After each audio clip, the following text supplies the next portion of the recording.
Hey, what's up? Well, a little something different tonight. I figured, I haven't read the book 1984 in a long time, so why not read it on my screen, chapter by chapter here. So here we go. 1984 by George Orwell. Chapter 1. It was a bright cold day in April, and the clocks were striking 13. Winston Smith, his chin nuzzled into his breast in an effort to escape the vile wind, slipped quickly through the glass doors of Victory Mansions, but not quickly enough to prevent a swirl of gritty dust from entering along with him. The hallway smelt of boiled cabbage and of old rag mats. At one end of it, a colored poster, too large for indoor display, had been tacked to the wall. It depicted simply an enormous face, more than a meter wide. The face of a man of about 45, with a heavy black mustache and regularly handsome features.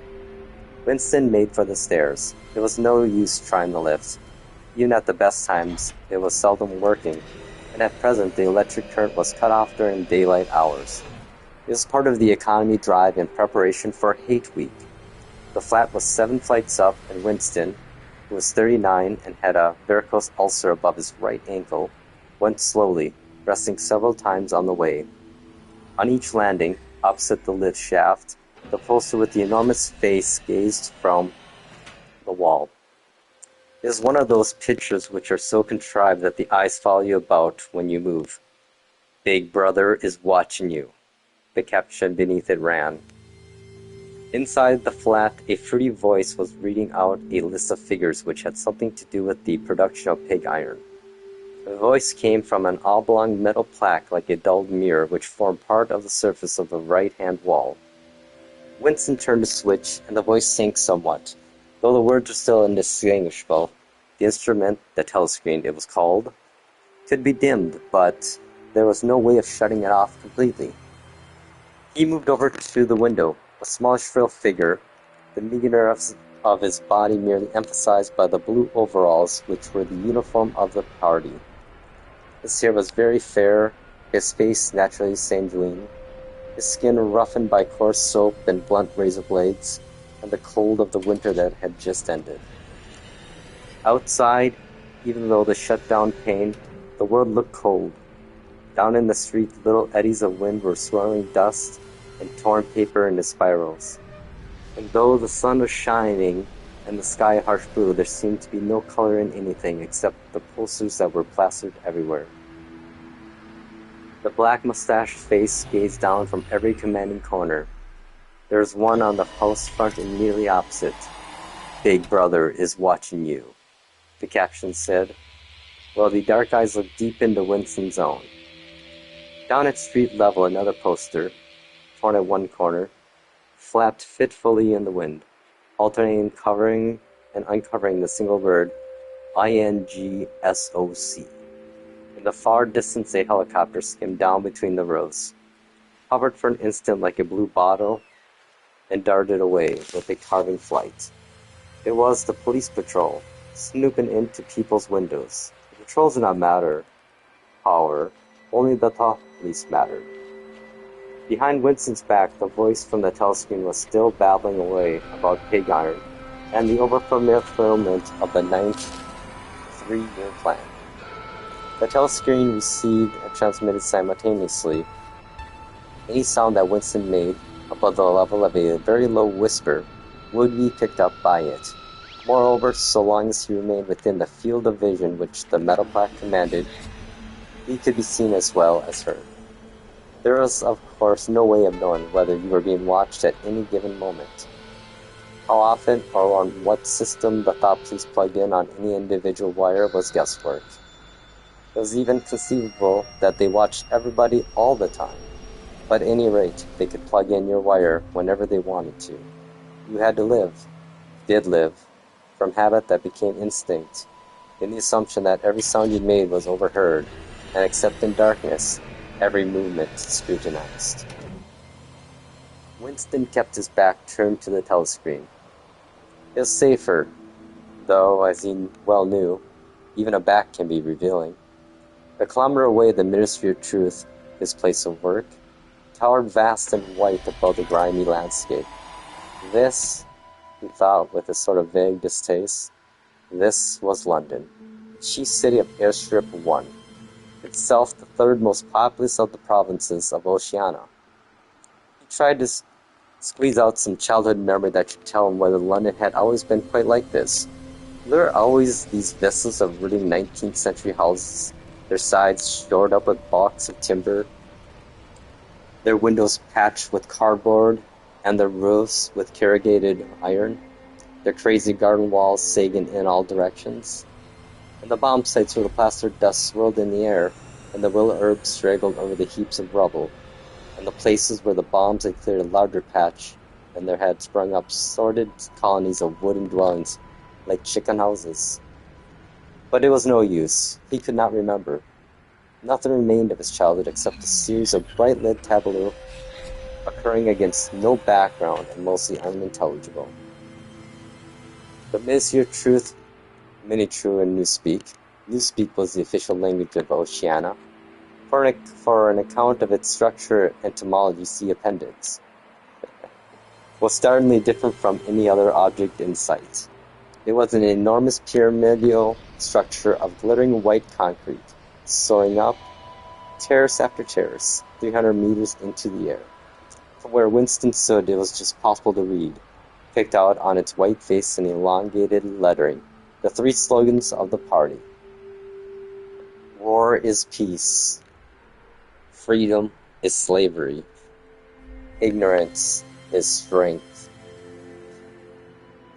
The Ministry of Truth contained, it was said, 3,000 rooms above ground level and corresponding ramifications below. Scattered about London there were just 3 other buildings of similar appearance and size. So completely did they dwarf the surrounding architecture that the roof of Victory Mansions, you could see all 4 of them simultaneously. They were the homes of the 4 ministries, between which the entire apparatus of government was divided. The Ministry of Truth, which concerned itself with news, entertainment, education, and the fine arts. The Ministry of Peace, which concerned itself with war. The Ministry of Love, which maintained law and order. And the Ministry of Plenty, which was responsible for economic affairs. Their names in Newspeak, Minitrue, Minipox, Minilouve, and Miniplenty. The Ministry of Love was a really frightening one. There was no windows in it at all. Winston had never been inside the Ministry of Love, nor within half a kilometer of it. It was a place impossible to enter except on official business, and then only by penetrating through a maze of barbed wire entanglements, steel doors, and hidden machine gun nests. Even the streets leading up to its outer barriers were roamed by gorilla-faced guards in black uniforms, armed with jointed truncheons. Winston turned round abruptly. He had set his features into the expression of quiet optimism which it was advisable to wear when facing the telescreen. He crossed the room into the tiny kitchen. By leaving the ministry at this time of day, he had sacrificed his lunch in the canteen, and he was aware that there was no food in the kitchen, except a hunk of dark-colored bread which had got to be saved for tomorrow's breakfast. He took down from the shelf a bottle of colorless liquid with a plain white label marked Victory Gin. It gave off a sickly, oily smell as of Chinese rice spirit. Winston poured out nearly a cupful, nerved himself for a shock, and gulped it down like a dose of medicine. Instantly his face turned scarlet and the water ran out of his eyes.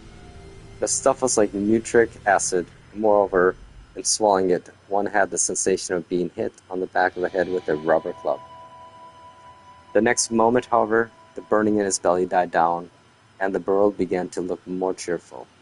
He took a cigarette from a crumpled pack marked Victory Cigarettes, and incautiously held it upright, whereupon the tobacco fell onto the floor.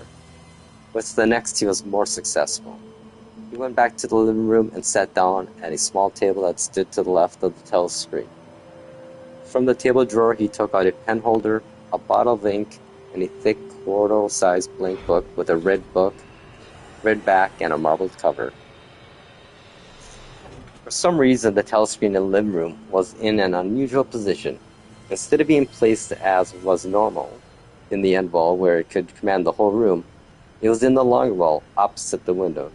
To one side of it there was a shallow alcove in which Winston was now sitting, and which, when the flats were built, had probably been intended to hook bookshelves. By sitting in the alcove and keeping well back, Winston was able to remain outside the range of the telescreen, so far as sight went. He could be heard, of course, but so long as he stayed in his present position, he could not be seen. It was partly the unusual geography of the room that had suggested to him the thing that he was now about to do. But it had also been suggested by the book that he had just taken out of the drawer. It was a peculiar, beautiful book, a smooth, creamy paper, a little yellowed by age. It was of a kind that had not been manufactured for at least 40 years past. He could guess, however, that the book was much older than that. He had seen it lying in the window of a frowsy little junk shop in a slummy quarter of the town. Just what quarter he did not know now, not now. Remember, it had been stricken immediately by an overwhelming desire to possess it. Party members were supposed to not to go into ordinary shops. Dealing on the free market, it was called. But the rule was strictly kept because there were various things, such as shoelaces and razor blades, which it was impossible to get a hold of in any other way. He had given a quick glance up and down the street, and then had slipped inside and bought the book for $2.50. At the time he was not conscious of wanting it for any particular purpose. He had carried it guiltily home in his briefcase. Even with nothing written in it, it was a compromising possession. The thing that he was about to do was to open a diary. This was not illegal. Nothing was illegal, since there were no longer any laws. But, if detected, it was reasonably certain that it would be punished by death, or at least by 25 years in a forced labor camp. Winston fitted a nib into the pen holder and sucked it to get the grease off.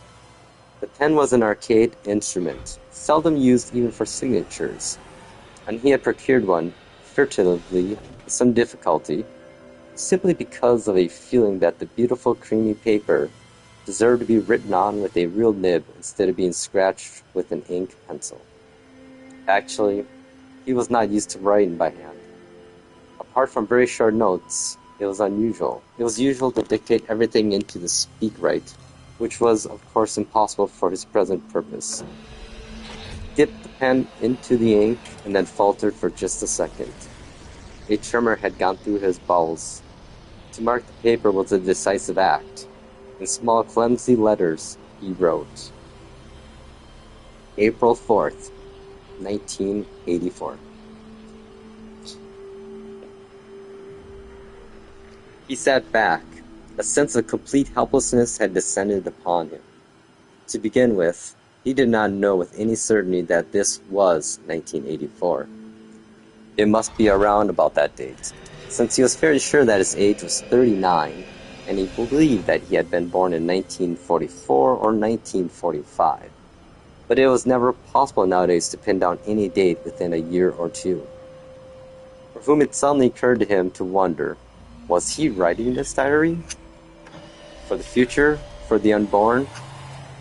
His mind hovered for a moment round the doubtful date on the page, and then fetched up with a bump against the newspeak word, doublethink. For the first time, the magnitude of what he had undertaken came home to him. How could you communicate with the future? It was its nature impossible. Either the future would resemble the present, in which case it would not listen to him, or it would be different from it, and his predicament would be meaningless. For some time he sat gazing stupidly at the paper. The telescreen had changed over to strident military music. It was curious that he seemed not merely to have lost the power of expressing himself, but even to have forgotten what it was that he had originally intended to say.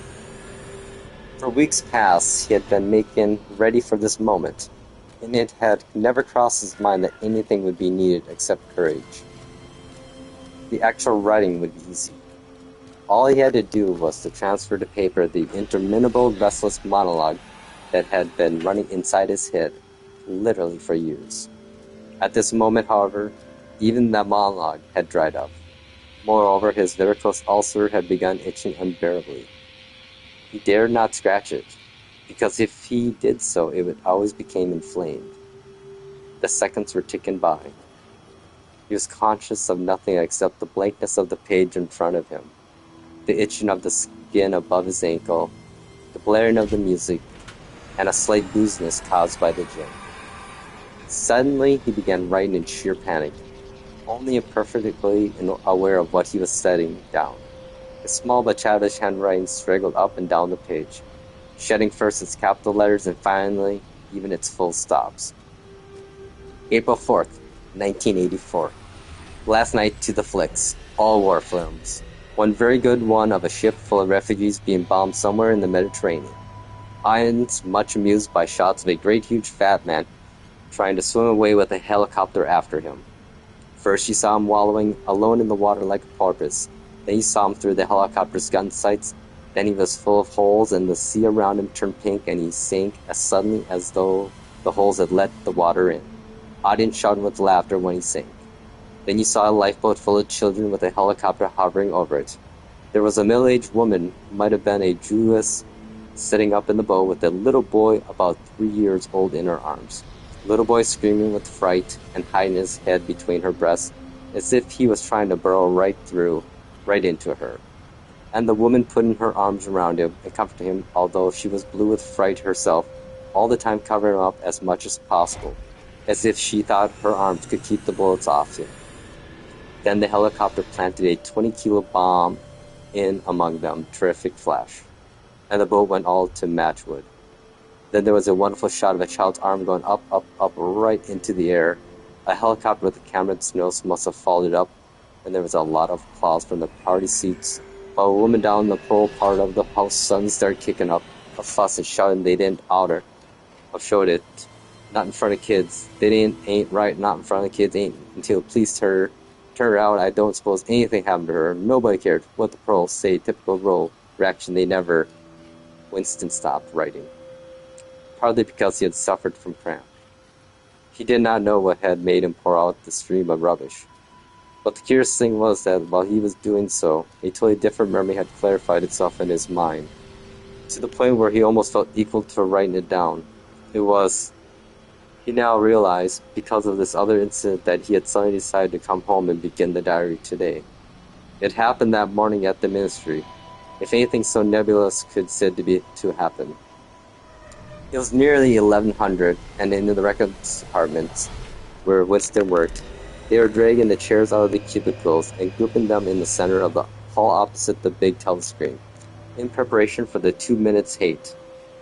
Winston was just taking his place in one of the middle rows when two people whom he knew by sight, but had never spoken to, came unexpectedly into the room. One of them was a girl whom he had often passed in the corridors. He did not know her name, but he knew that she worked in the fiction department, presumably since he had sometimes seen her with oily hands and carrying a spanner. She had some mechanical job on one of the novel-writing machines. She was a bold-looking girl of about 27 with thick hair, a freckled face, and swift, athletic movements. A narrow scarlet sash, emblem of the Junior Anti-Sex League, was wounded several times around the waist of her overalls, just tightly enough to bring out the shapeliness of her hips. Winston had disliked her from the very first moment of seeing her. He knew the reason. It was because of the atmosphere of hockey fields and cold baths, and community heights, and general clean-mindedness which she managed to carry about with her. He disliked nearly all women, especially the young and pretty ones. It was always the women, and above all the young ones, who were the most bigoted adherents of the party, the swallowers of slogans, the amateur spies, and the nosers out of orthodoxity. Oh my god, sorry about that.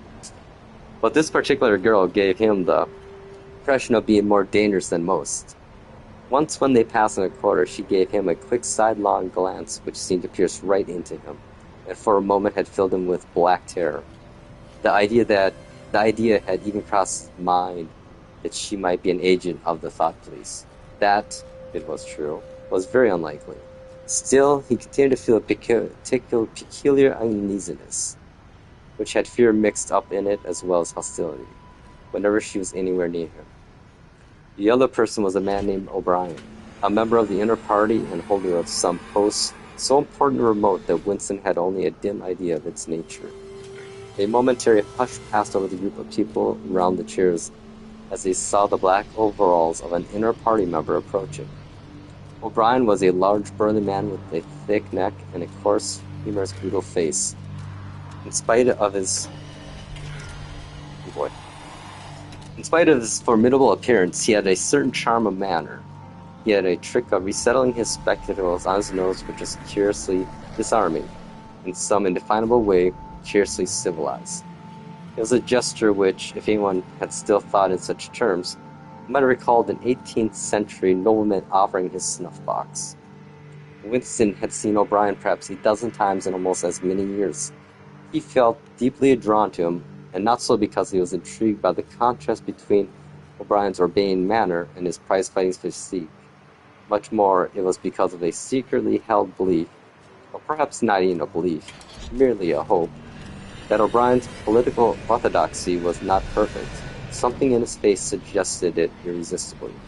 And again, perhaps it was not even unorthodoxy that was written in his face, but simply intelligence. But at any rate, he had the appearance of being a person that you could talk to if somehow you could cheat the telescreen and get him alone. Winston had never made the smallest effort to verify this guess. Indeed, there was no way of doing so. At this moment, O'Brien glanced at his wristwatch, saw that it was nearly 1100, and evidently decided to stay in the records department until the 2-minute hate was over. He took a chair in the same room as Winston, a couple places away. A small, sandy-haired woman who worked in the next cubicle to Winston was between them. The girl with dark hair was sitting immediately behind. The next moment, a hideous, grinding screech, as of some monstrous machine running without, burst from the telescreen at the end of the room. It was a noise that set one's teeth on edge and bristled the hair at the back of one's neck. The hate had started. As usual, the face of Emmanuel Goldstein, the enemy of the people, had flashed onto the screen. There were hisses here and there among the audience. The little sandy-haired woman gave a squeak of mingled fear and disgust. Goldstein was the renegade and backslider who once, long ago, how long ago nobody quite remembered, had been one of the leading figures of the party, almost on a level with Big Brother himself, and then had engaged in counter-revolutionary activities, had been condemned to death, and had mysteriously escaped and disappeared. The programs of the 2-minute hate varied from day to day, but there was none in which Goldstein was not the principal figure. He was the primal traitor, the earliest defier of the party's purity. All subsequent crimes against the party, all treacheries, acts of sabotage, heresies, deviations, sprang directly out of his teaching. Somewhere or other, he was still alive and hatching his conspiracy, perhaps somewhere beyond the sea, under the protection of his foreign paymasters, perhaps even, so is occasionally rumored, in some hiding place in Oceania itself. Winston's diaphragm was constricted. He could never see the face of Goldstein without a painful mixture of emotions. It was a lean Jewish face, with a great fuzzy aureola of white hair and a small goatee beard, a clever face, and yet somehow inherently despicable, with a kind of senile silliness in the long, thin nose, near the end of which a pair of spectacles was perched. It resembled the face of a sheep, and the voice, too, had a sheep-like quality. Goldstein was delivering his usual venomous attack upon the doctrines of the party, an attack so exaggerated and perverse that a child should have been able to see through it, and yet just plausible enough to fill one with an alarmed feeling that other people, less level-headed than oneself, might be taken in by it. He was abusing Big Brother. He was denouncing the dictatorship of the party. He was demanding the immediate conclusion of peace with Eurasia. He was advocating freedom of speech, freedom of the press, freedom of assembly, freedom of thought. He was crying hysterically that the revolution had been betrayed, And all this in rapid polysyllabic speech was sort of parody of the habitual style of the orators of the party, and even contained newspeak words, more newspeak words, indeed, than any party member would normally use in real time. And all the while, lest one should be in any doubt as to the reality which Goldstein's specialist claptrap covered, behind his head on a telescreen there marched the endless columns of the Eurasian army, row after row of solid-looking men with expressionless Asiatic faces, who swam up to the surface of the screen and vanished, to be replaced by others exactly similar. The dull rhythmic tramp of the soldiers' boots formed the background to Goldstein's bleeding voice. Before the hate had proceeded for 30 seconds, uncontrollable exclamations of rage were breaking out from half the people in the room. The self-satisfied sheep-like face on the screen, and the terrifying power of the Eurasian army behind it, were too much to be borne. Besides, the sight or even the thought of Goldstein produced fear and anger automatically. He was an object of hatred more constant than either Eurasia or even Eastasia, since when Oceania was at war with one of these powers, it was generally at peace with the other. But what was strange was that although Goldstein was hated and despised by everybody, although every day, 1,000 times a day, on platforms, on the telescreen, in newspapers, in books, his theories were refuted, smashed, ridiculed, held up to the general gaze for the pitiful rubbish that they were, in spite of all of this, his influence never seemed to grow less. Always there were fresh dupes waiting to be seduced by him. A day never passed when spies and saboteurs acting under his direction were not unmasked by the thought police. He was the commander of a vast shadowy army, an underground network of conspirators dedicated to the overthrow of the state. The Brotherhood, its name was supposed to be. There were also whispered stories of a terrible book, a compendium of all the heresies of which Goldstein was the author, and which circulated clandestinely here and there. It was a book without a title. People referred it, if at all, simply as the book. But one knew of such things only through vague rumors. Neither the Brotherhood nor the book was a subject that any ordinary party member would mention if there was a way of avoiding it. In its second minute, the hate rose to a frenzy. People were leaping up and down in their places and shouting at the tops of their voices in an effort to drown the maddening, bleeding voice that came from the screen. The little sandy-haired woman had turned bright pink, and her mouth was opening and shutting like that of a landed fish. Even O'Brien's heavy face was flushed. He was sitting very straight in his chair, his powerful chest swelling and quivering as though he were standing up to the assault of a wave. The dark-haired girl behind Winston had begun crying out, "Swine! Swine! Swine!" And suddenly she picked up a heavy Newspeak dictionary and flung it at the screen. It struck Goldstein's nose and bounced off. The voice continued exorbitantly. In a lucid moment, Winston found that he was shouting with the others and kicking his heel violently against the rung of his chair. The horrible thing about the 2-minute hate was not that one was obliged to act a part, but, on the contrary, that it was impossible to avoid joining in. Within 30 seconds, any pretense was always unnecessary. A hideous ecstasy of fear and vindictiveness, a desire to kill, to torture, to smash faces with a sledgehammer, seemed to flow through the whole group of people like an electric current, turning one, even against one's will, into a grimacing, screaming lunatic. And yet the rage that one felt was an abstract, undirected emotion which could be switched from one object to another like a flame of a glow lamp. Thus, at one moment, Winston's hatred was not turned against Goldstein at all, but on the contrary, against Big Brother, the party, and the thought police. And at such moments his heart went out to the lonely, derided heretic on the screen, sole guardian of truth and sanity in a world of lies. And yet, the very next instant, he was at one with the people about him, and all that was said of Goldstein seemed to be him true.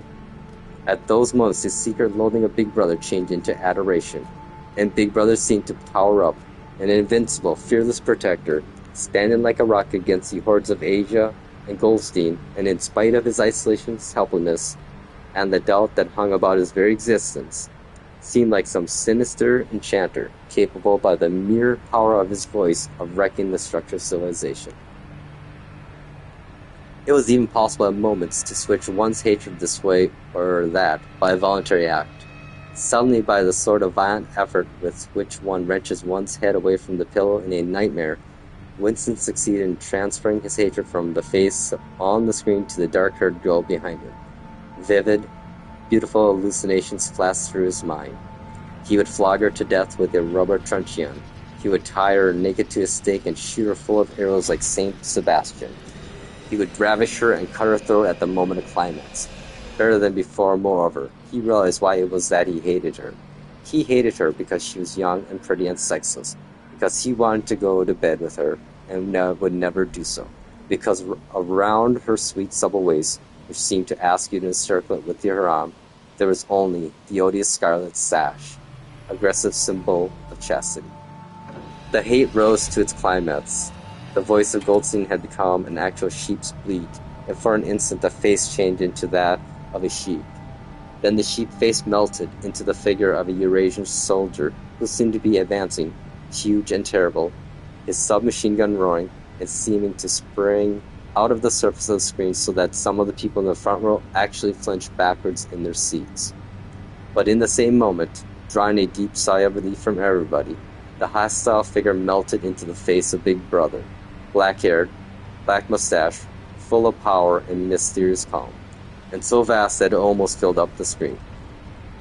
Nobody heard what Big Brother was saying. It was merely a few words of encouragement, the sort of words that were uttered in the din of battle, not indistinguishable individually, but restoring confidence by the fact of being spoken. Then the face of Big Brother faded away, and instead the slogan of the party stood out in bold capitals. War is peace. Freedom is slavery. Ignorance is strength. But the face of Big Brother seemed to persist for several seconds on the screen, as though the impact that it had made on everyone's eyeballs was too vivid to wear off immediately. The little sandy-haired woman had flung herself forward over the back of the chair in front of her. With a tremendous murmur that sounded like, "My savior," she extended her arms towards the screen. Then she buried her face in her hands.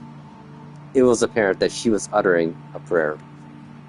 At this moment, the entire group of people broke into a deep, slow, rhythmical chant of "BB, BB," over and over again, very slowly, with a long pause between the first B and the second B. A heavy, murmurous sound, somehow curiously savage, in the background of which one seemed to hear the stamp of naked feet and the throbbing of tom-toms. For perhaps as much as 30 seconds they kept it up. It was a refrain that was often heard in moments of overwhelming emotion. Partly it was a sort of hymn to the wisdom and majesty of Big Brother, but still more it was an act of self-hypnosis, a deliberate drowning of consciousness by means of rhythmic noise. Winston's entrails seemed to grow cold. In the 2 minutes' hate, he could not help sharing in the general delirium. But the subhuman chanting of B, B, B, B always filled him with horror. Of course, he chanted with the rest. It was impossible to do otherwise. To dissemble your feelings, to control your face, to do what everyone else was doing, was an instinctive reaction. But there was a space of a couple seconds during which the expression of his eyes might have conceivably have betrayed him. And it was exactly at this moment that the significant thing happened, if, indeed, it did happen. Momentarily, he caught O'Brien's eye. O'Brien had stood up. He had taken off his spectacles and was in the act of resetting them on his nose with his characteristic gesture. But there was a fraction of a second when their eyes met, and for as long as it took to happen, Winston knew, yes, he knew, that O'Brien was thinking the same thing as himself. An unmistakable message had passed. It was as though their two minds had opened and the thoughts were flowing from one into the other through their eyes. "I am with you," O'Brien seemed to be saying to him. "I know precisely what you are feeling. I know all about your contempt, your hatred, your disgust. But don't worry. I'm on your side." And then the flash of intelligence was gone, and O'Brien's face was as inscrutable as everybody else's. That was all, and he was ready, already uncertain whether it had happened. Such incidents never had any sequel. All that they did was to keep alive in him the belief, or hope, that others besides himself were the enemies of the party. Perhaps the rumors of vast underground conspiracies were true after all. Perhaps the Brotherhood really existed. It was impossible, in spite of the endless arrests and confessions and executions, to be sure that the Brotherhood was not simply a myth. Some days he believed in it, some days not. There was no evidence, only fleeting glimpses that might mean anything or nothing. Snatches of overhead conversation, faint scribbles on lavatory walls. Once, even, when two strangers met, a small movement of the hand which had looked as though it might signal a recognition. It was all guesswork. Very likely, he had imagined everything. He had gone back to his cubicle without looking at O'Brien again. The idea of following up their momentary contact hardly crossed his mind. It would have been inconceivably dangerous, even if he had known how to set about doing it. For a second, 2 seconds, they had exchanged an equivocal glance, and that was the end of the story. But even that was a memorable event, in the locked loneliness in which one had to live. Wow, this is like resounding too well nowadays. Winston roused himself and sat up straighter. He let out a belch. The gin was rising from his stomach. His eyes refocused on the page. He discovered that while he sat helplessly musing, he had also been writing, as though by automatic action. And it was no longer the same cramped, awkward handwriting as before. His pen had slid voluptuously over the smooth paper, printing in large, neat capitals. Down with Big Brother. Down with Big Brother. Down with Big Brother. Down with Big Brother. Down with Big Brother. Over and over again, filling half a page. He could not help feeling a twinge of panic. It was absurd, since the writing of those particular words was not more dangerous than the initial act of opening the diary. But for a moment, he was tempted to tear out the spoiled pages and abandon the enterprise altogether. He did not do so, however, because he knew that it was useless. Whether he wrote down with Big Brother, or whether he refrained from writing it, made no difference. Whether he went on with the diary, or whether he did not go on with it, made no difference. The thought police would get him just the same. He had committed, would still have committed, even if he had never set pen to paper, the essential crime that contained all others in itself. Thought crime, they called it. Thought crime was not a thing that could be concealed forever. You might dodge successfully for a while, even for years, but sooner or later they were bound to get you. It was always at night. The arrest invariably happened at night. The sudden jerk out of sleep, the rough hand shaking your shoulder, the lights glaring in your eyes, the ring of hard faces around the bed. In the vast majority of cases, there was no trial, no report of the arrest. People simply disappeared, always during the night.